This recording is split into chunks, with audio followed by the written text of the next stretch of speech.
Coach Tim Cone and Gilas Pilipinas gumawa agad ng paraan. No Kai, no QMB.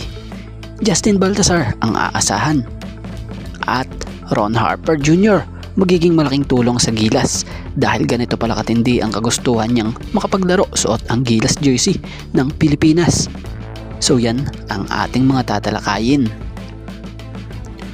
Speaking of Ron Harper Jr., so kamakailan lamang or nito lamang binunyag ni Boston Celtics guard Ron Harper Jr. ang kagustuhan nitong mai-represent ang Gilas Pilipinas sa international competition in the future.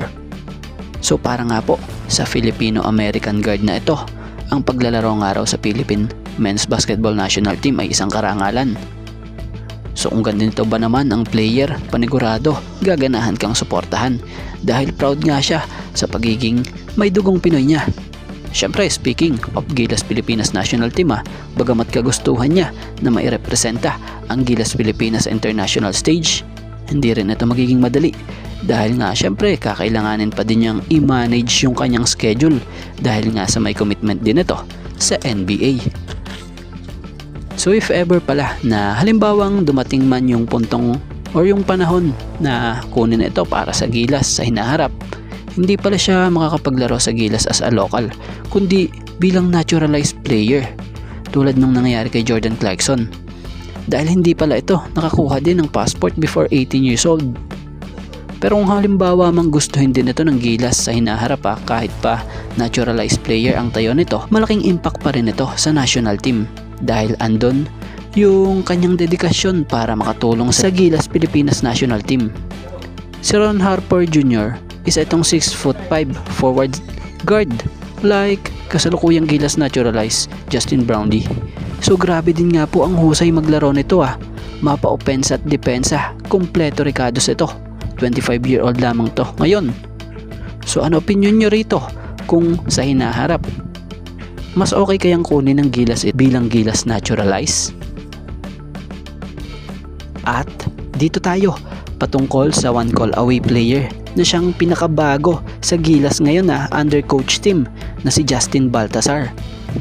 So kitang kita sa lumabas nga po ng mga litrato sa naging unang ensayo ng Gilas Pilipinas, andun nga etong si Justin Baltasar, ang power forward nga po ng Converge Fiber Exoy sa PBA.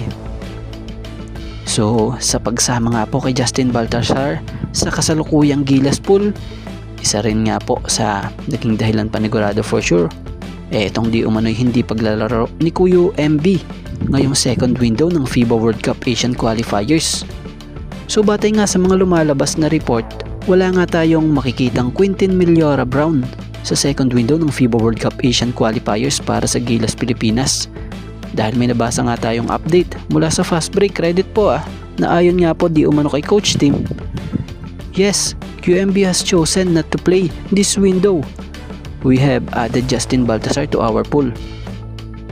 So sa pagkaka-absent na ito ni QMB sa Gilas, magiging malaking kawalan nga ito para sa national team lalo na sa rebounding and rim protection ng team. Dahil ito pa namang second window, haharap ang Gilas Pilipinas sa mabibigat na national team gaya ng New Zealand at Australian Boomers. So sa ngayon nga, focus sila Coach Tim kung sino ang meron sila at kung sino ang andyan.